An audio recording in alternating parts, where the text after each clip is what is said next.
Hello mga ka-finding! Welcome sa ating new adventure na naman dito sa mundo ng aking vlog. So ngayon mga ka-finding ay pag-uusapan natin is kung yung pag-ibig contribution nyo ba ay nahuhulugan talaga ng inyong mga employer.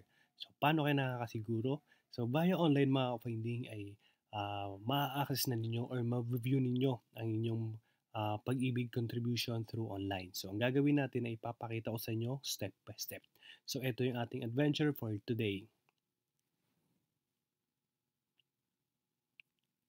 So, ang unang gagawin natin mga ka-finding ay bubuksan lang natin sa Google is yung pag-ibigfund.gov.ph and then i-click lang natin is yung box na to and then after natin i-click at basahin, i-click lang natin yung proceed at dito mga ka-finding ay gagawa tayo ng account. So, i-create tayo ng account kasi wala pa tayong account sa pag-ibig. Okay? And i-click lang natin is yung continue. At pagka-click ng continuous, ang next natin is yung nasa pangalawa. So ito yung i-click natin kasi kikreate tayo ng account online para ma-view natin yung ating pag-ibig na contribution. So ito mga kapinding is ito yung mga kailangan mong ihanda or bago tayo magsimula ay kailangan ng meron ka dapat na mobile number. Active dapat yon and email address is importante kasi magsisend din dyan si pag-ibig ng mga password mo, temporary password. At dito mga kapatid, kailangan mo ng mga IDs, mga government IDs na kailangan mong i-upload kasi kailangan natin yan para sa ating adventure for today. Ayan, so may passport tsaka may 2 valid government ID ay kailangan natin i-upload para sa ating adventure for today. Ayan, and then after dyan, i-click na natin is yung proceed. So pagka-proceed mga ka-finding is ito na yung next. So ito na yung virtual pag-ibig account creation. So ilalagay mo dyan yung pag-ibig number mo, yung pangalan mo, middle initial, first name, last name, tsaka yung birthday mo, and of course yung mobile number importante. And then pagka next nyan is i-click lang natin is yung okay. And so nilagay natin yung mobile number natin. So magbibigay siya ng OTP.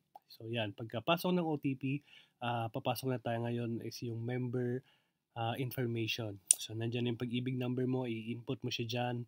So, etc. etc. So, yan. So, i-click mo dyan yung mga regions mo, yung provinces, at ilalagay mo yung maiden name or yung pagkadalaga ng nanay mo, yung pangalan ng nanay mo. At ito mga kapag hindi na-mention ko nga kanina, so kailangan mo dito mag-upload ng yung passport or sa other IDs ay meron mga options dyan pag clinic nyo.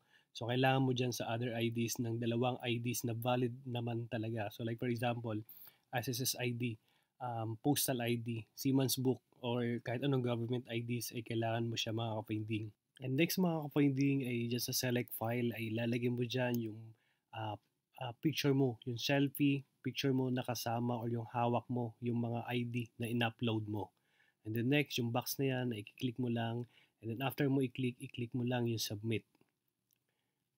And then pag-submit mga ka-finding ay magsisend ulit siya ng OTP sa number mo, sa cellphone number mo. And then after dyan ay mag-proceed ka na.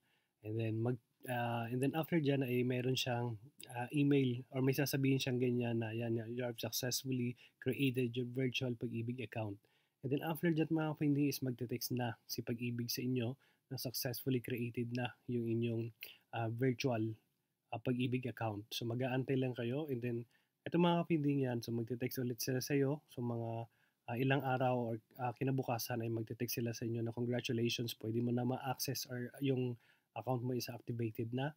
Ayan, so nag-email sila sa akin. So after nila mong mag-email ay nagbigay sila ng temporary password. So as we can see, meron siyang binigay na temporary password and then i-click lang natin is yung click here. Okay? And then pagka-click natin yung click here ay ito na mga ka-finding. So ilalagay na natin dito yung ating email address na ginamit natin kanina at ilalagay natin yung temporary password galing sa email ng pag-ibig. So ngayon pagka-click natin, i-verify lang natin and then meron dito nakalagay this is your first time logging. So ilalagay na natin mga ka-finding ating email address at ilalagay na natin yung ating bagong password at i-confirm natin yung ating bagong password. So after dyan, i-click lang natin yung submit. And then after natin ma-reset, ay successfully na yung ating password, na-reset na natin. And i-click lang natin is yung okay. Pagka-click ng okay mga kapinding is napakadali na. Ipapasok lang natin yung ating email address, papasok natin yung password, and then magla-login tayo.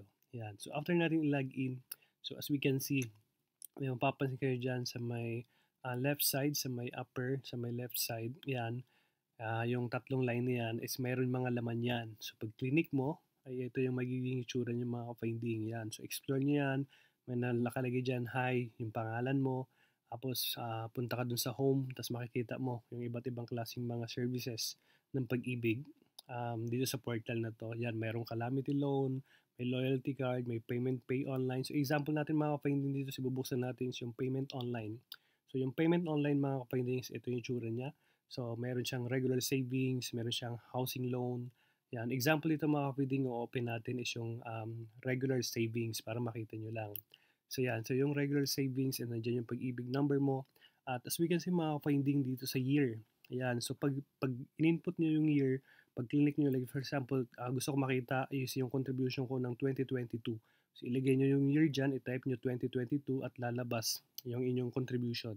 So makikita nyo siya mga finding. So yan yung result, yan yung makikita nyo sa portal nyo, sa virtual pag-ibig account nyo kapag nakagawa na kayo ng inyong account online. So napakadali lang mga ka-finding. So yan, ma-view ninyo yung mga transaction date, yung reference number, kailan hinulugan ng mga employer ninyo. So yan. So ma-view ninyo mga ka-finding and finally meron na kayong account. And then after dyan ay pwede nyo nang ilagin. Ilagay nyo lang yung email address nyo, yung password, and then ilagin nyo lang at lagi nyo na monitor inyong pag-ibig, monthly contribution kung nahuhulugan ba at talagang nasa tama, talagang papakinabangan nyo pag kayo ay nangailangan or nag-loan. So, yan. So, I hope mga finding ay nag-enjoy kayo sa ating adventure for today para sa mga pag-verify or pag-monitor ng kanilang pag-ibig, contribution monthly. So, I hope mga finding ay nakatulong itong aking adventure at samahan ulit ako sa aking next adventure dito sa mundo na aking vlog. Maraming salamat mga finding and see you! Bye-bye!